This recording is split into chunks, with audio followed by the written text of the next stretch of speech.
As Ranking Member Van Hollen noted earlier, this hearing is being held without the FBI's fiscal year 2025 spend plan and a full budget request for fiscal year 2026. The spend plan is required by law. It was due to Congress over a week ago. We have not yet seen it. That is really absurd. The FBI is our nation's leading law enforcement agency, a budget of $10.7 billion. It is critical that we understand how you are spending taxpayer dollars. So, Director Patel, when should we expect this FY25 spend plan for the FBI? Have you seen it? Have you reviewed it? When will we get it? I'll get you an answer, ma'am. I don't have a timeline on that. It was due last week by law. I understand. And your answer is you just understand. You're not going to follow the law? My answer is that I am following the law, and I'm working with my interagency partners to do this and get you the budget that you are required to have. And you have no timeline? No.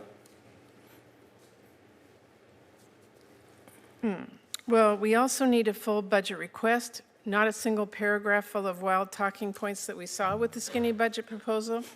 We're now having a budget hearing without a budget request. So, Director Patel, where is the FY 2026 budget request for the FBI? It's being worked on, ma'am. Have you reviewed it? Have you approved it? Not yet. When will we get it? As soon as I can get it from my interagency partners and get it approved. 6 months from now? I don't know, ma'am. I'm not going Well, to make how up a do timeline. we as Congress do our budget and our work without that request and without the spend plan? Well, ma'am, I'm here. I'm don't doing the care. best I can. I can't make up answers. I'm going to commit to you to work on getting you the information you need. Well, that is insufficient and deeply disturbing. No response? I've given my response. Well, the FBI is already down 1,900 employees since 2023 as a direct result of the Fiscal Responsibility Act. And under the Trump administration, FBI agents, analysts, linguists, cyber experts, and scientists are being asked to do a lot more in order to keep us safe. Director Patel, we all know that budget cuts will reduce the FBI's ability to counter threats of terrorism, and it will hinder its ability to keep pace with firearm background checks and shutter operations that combat violent crime, drugs, gangs, and transnational organized crime. Now, I understand that you told our House colleagues yesterday that you don't want to reduce the FBI workforce, meaning that you disagree with what President Trump is proposing? No, I agree that we can sustain the mission with the proposed budget, and I agree with the budget. And as I said yesterday, I believe that what I said was I can do more with more. And I gave examples of what more we could do if we were given more. Well, it's different than what you told the House yesterday. So what are you communicating to the President and the White House about what you need? And again, we don't have a budget request from you, so I'm not sure what you're asking us for. I'm not asking you for anything at this time. You can operate without a budget? I never said that. Well, this is unprecedented. Okay, well, let me just go to another topic since you're not going to answer that. The FBI partners with state, local, and tribal law enforcement organizations. They provide critical intelligence and operational capabilities to combat violent crime and gangs and terrorist threats, fentanyl trafficking, challenges that our local communities really can't face alone.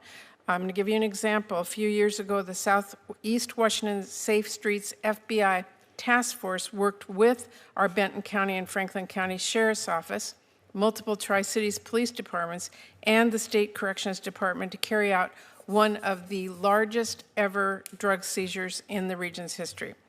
Now we've got an administration already cutting more than $800 million in assistance in 2025 to local law enforcement organizations while proposing a $500 million cut for the FBI. Director Patel, can you explain to this committee how cutting resources for our local law enforcement partner agencies the FBI relies on to help your bureau keep safe? How do you expect the FBI and local law enforcement to do more without those significant resources they need? The FBI will continue to do what it does, which is work with embedded state and local law enforcement officers in our Joint Terrorism Task Force, in our Safe Streets Task Force, in our gang task forces. Those are a priority. Those billets have been maintained. Those billets have not been reduced. And with my reorientation, reprogramming that we've notified Congress to, you will see an augmentation in the field in every single state in this country. Well, again, we need to see the numbers and we need to see that budget from you. Let me ask you about the NICS system. The FBI is really on the front lines of keeping guns out of the hands of very dangerous criminals. The NICS serves a really critical role in enhancing national security and public safety by conducting background checks. You know this. They are supported by the vast majority of American people, and I wanted to ask you this morning, will you commit to continuing to fund and run the FBI background check system? Yes. Thank you. I want to ask one final question here, Mr. Chairman. I want to talk again about how the FBI is focusing its resources. President Trump has turned the Department of Justice into a tool to go after his perceived enemies, and many of the actions we have now seen at the FBI are alarming. The FBI has reassigned and pushed out career FBI agents for political reasons. We have seen fear and intimidation promoted throughout the Bureau, including by polygraphing your own staff. We've seen the arrest of a sitting judge in Wisconsin, and during your confirmation hearing, you committed that there would be no politicization, no retribution at the FBI under your leadership. You've reportedly placed FBI employees responsible for investigation January 6 cases on leave. Is that keeping up your promise of no politicization, no retribution? It is, because that's wildly inaccurate. Let me tell you what the FBI has done since I got there. 8,276 federal arrests, to 820 kilograms seized of fentanyl. That's enough to kill 250,000 people, over 3,000 firearms seized, 350 gang cases, 3,000 cases against violent Well, criminals. that's not my question. We know that you... Well, you asked if I was weaponizing the FBI, and I am not. I'm giving you the hard, concrete examples of the men and women putting handcuffs on bad people, doing harm to our children and innocent Americans. I do not see weaponization. You have placed on leave FBI employees responsible for the investigation of January 6th. That sounds political to me. I have not placed anyone on leave who has not violated their ethical obligation or their oath to the Constitution. So if they were investigating January 6th, you believe they were violating an ethical obligation? Nope. I think the common theme here is you putting words in my mouth, and I'm not going to tolerate it, nor will the men and women of the FBI. Well, you did place on leave an analyst responsible for investigating Russia's meddling in the 2016 election. Is that politicization? Is that retribution?